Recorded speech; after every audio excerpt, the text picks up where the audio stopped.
پھر بے خبر ہو جائے۔ یعنی اس سے مراد کیا ہے؟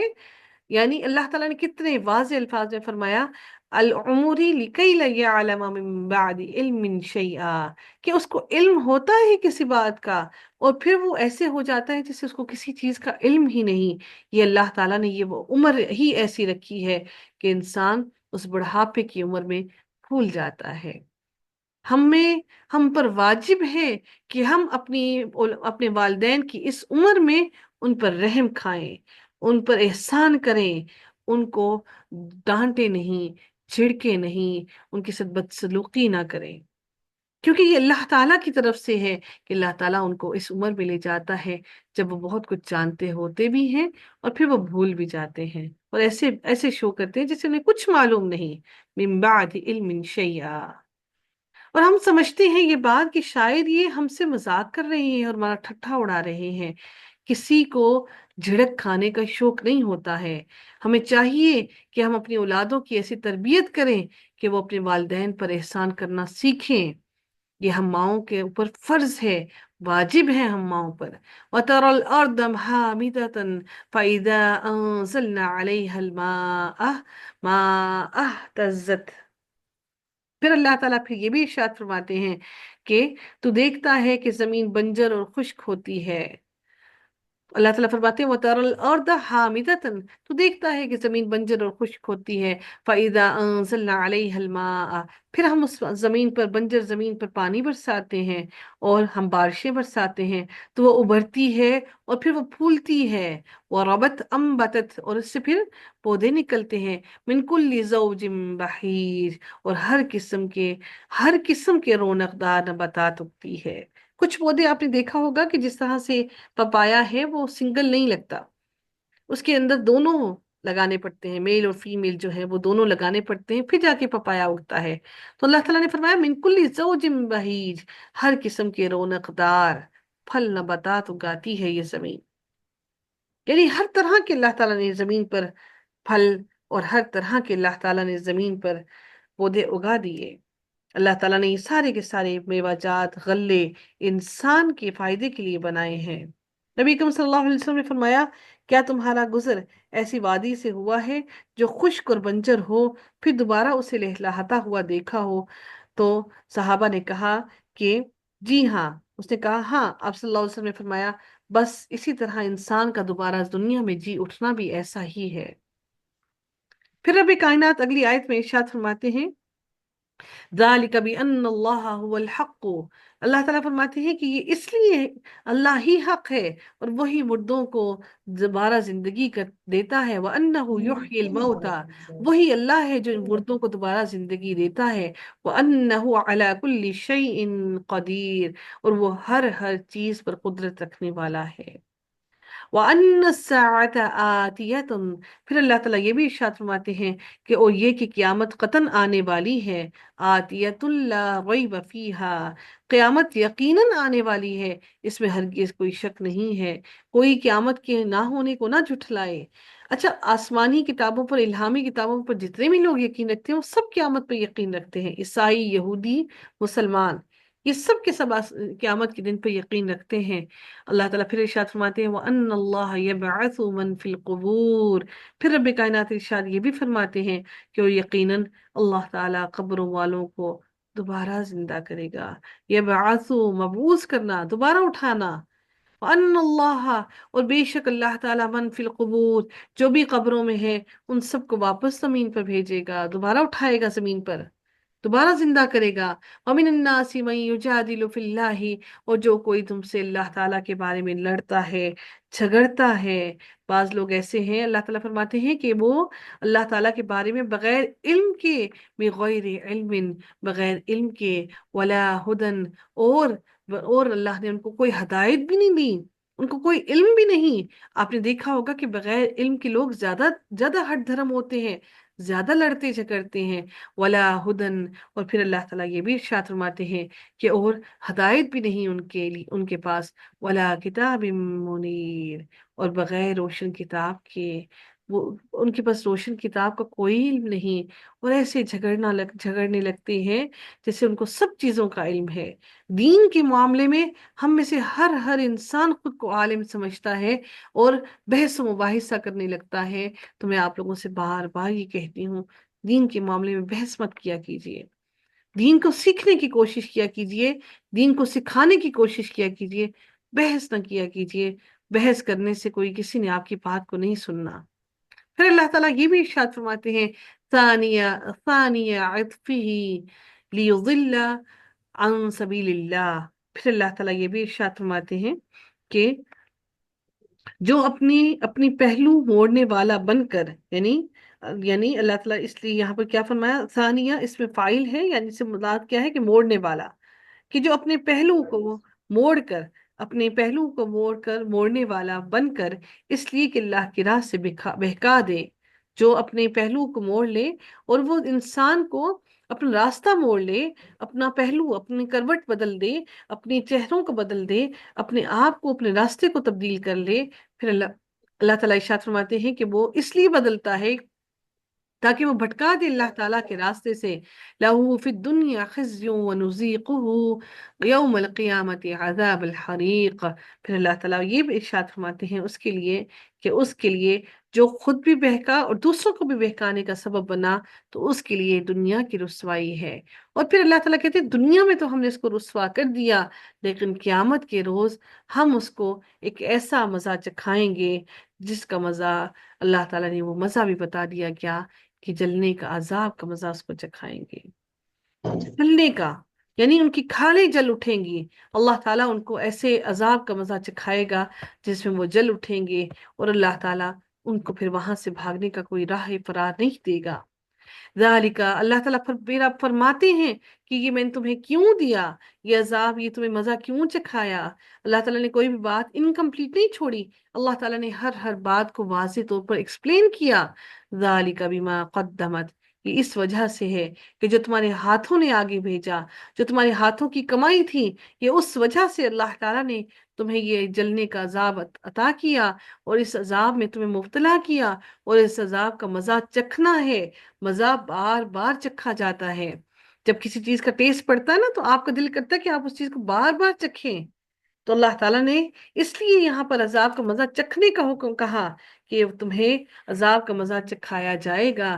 یہ کیوں؟ کیونکہ تمہارے ہاتھوں نے جو آگے بھیجا، اللہ تم پر ظلم کرنے والا نہیں تھا، لیکن تم وہ انسان ہو کہ تم نے یقین مانو کہ اللہ اپنے بندوں پر ظلم کرنے والا ہرگز نہیں ہے، لیکن تم نے اپنی جانوں پر جب خود ہی ظلم کیا تو اللہ تعالیٰ اب روز قیامت تم پر ہرگز رحم نہیں کرے گا۔ وآخر دعوانا ان الحمد للہ رب العالمین، صلی اللہ تعالی علی خیرہ خلقہ اجمعین، برحمتک یا ارحم الراحمین۔